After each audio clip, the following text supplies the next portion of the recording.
chicken coop, see if he could see Grandpa coming out or going in with bottles of his home brew. Well, the newspaper article, which is at the Historical Museum, it's over there, and it says, a police officer today was hit by a brick that was somehow thrown or fallen from the chicken coop. Okay, you know, chicken coops are not made of bricks. Grandpa laughed until he passed away about the day he laid on top of the chicken coop in that hot sun, waiting and waiting for the policeman to come by. And when he did, the policeman, I think the article said, he was not severely injured, but he will take a different route in the future. In Central, you didn't rat on anybody. If something bad was happening to you, you just accepted it. There was a, I don't know what they called it then, but it's the Bureau of Alcohol, Tobacco, and Firearms. They raided the house next door to Grandpa's. They were looking for the guy that was making the home brew. And again, the article is at the Historical Museum. They were looking for that guy. And they went in, they tore the wallboard off the walls. They tore up the floor. They went up in the attic and tore up everything, took the ceiling down, and didn't find anything. Well, the guy that owned the house did not say, Clarence lives next door. He didn't tell him. But Grandpa and Grandma were just nervous as could be because they were next door, and that's where the stuff was. They had got the wrong house. Well, his brother, Cleo Van Busker, this is one of the more interesting stories that I found. Cleo died in 1965. He was much quieter than some of the others. He was involved in illegal fishing. He would sell some fish, and well, he was out on the river one day, and the game warden came up. He was caught dead to rights. Now, I'm not saying the Van Buskirks are real good thinkers. Moving to the other side of the river. Well, Cleo had to make a quick decision. That quick decision is, I'm going to jail. No, wait a minute. If I throw him in the river, I won't have to go to jail. So he did. He took the game warden, pushed his boat on down the river, not thinking at all, well, game wardens can swim. So the game warden did get out, and they did arrest Cleo. Cleo was arrested for attempted murder.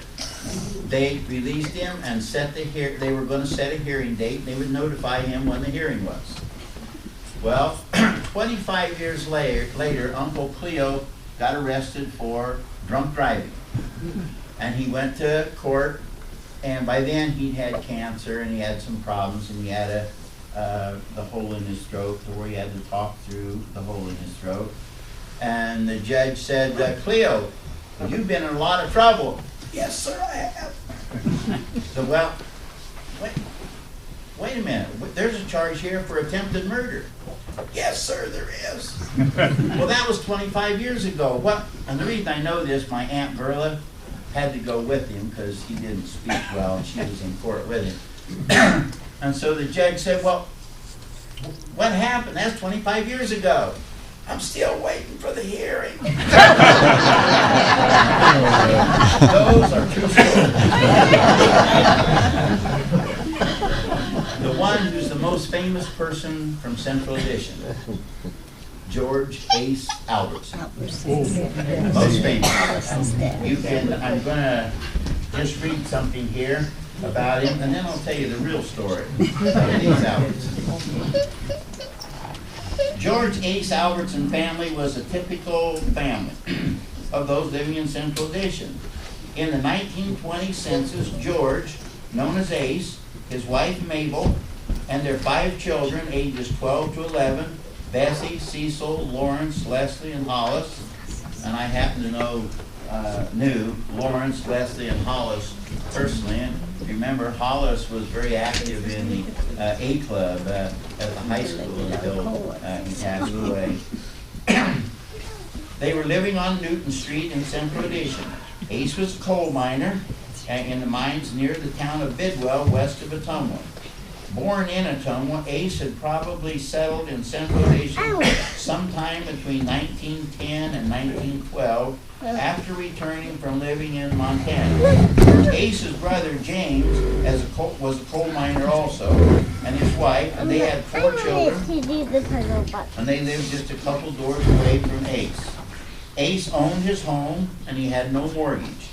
In 1920, the census records show that the vast majority of those living in Central Addition were like Ace. They owned their home and had no mortgage. Part of that was because they were able to get very, very cheap because nobody wanted to live there. By the 1930 census, Ace had acquired 4 more children, Donald, Mildred, Walter, and Mary. He was still listed as a coal miner, and his house was estimated with a value of $1,000. A check of the other houses in the same Newton Street area as Ace, the home values range from $200 to $1,200. In the 1940 census, Ace has added another child, Bernard, and at 61 years old, Ace continues to list his occupation as coal miner, and his house was valued at $1,000. He also had been a truck driver at different times in there. In the 1940 census, each individual was asked to provide the total income they received for the 12-month period ending December 31st, 1939. Ace indicated that his income was $300. Doesn't count any sidelines that he might have had.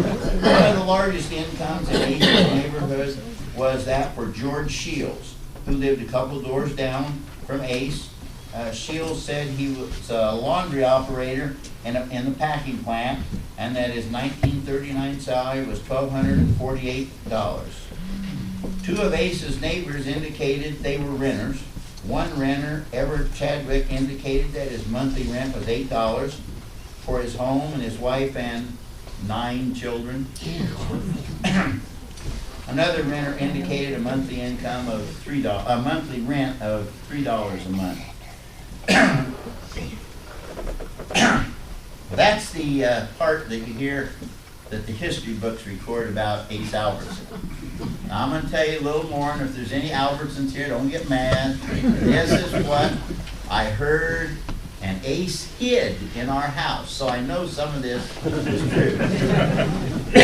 One of the good things is the Des Moines River, like we talked about, there were a lot of drownings. Nobody knew the river better than Ace Albertson. He knew where every deep hole was. He knew where the currents would take you if you fell in at a certain place. And he is credited with a minimum of 48 finds.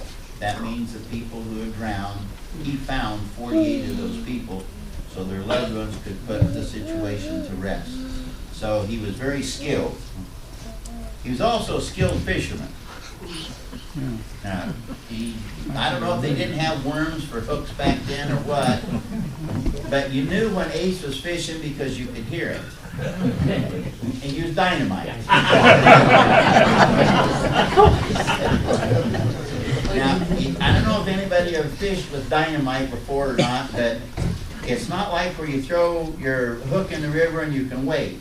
If you use dynamite, you got to be gone quick because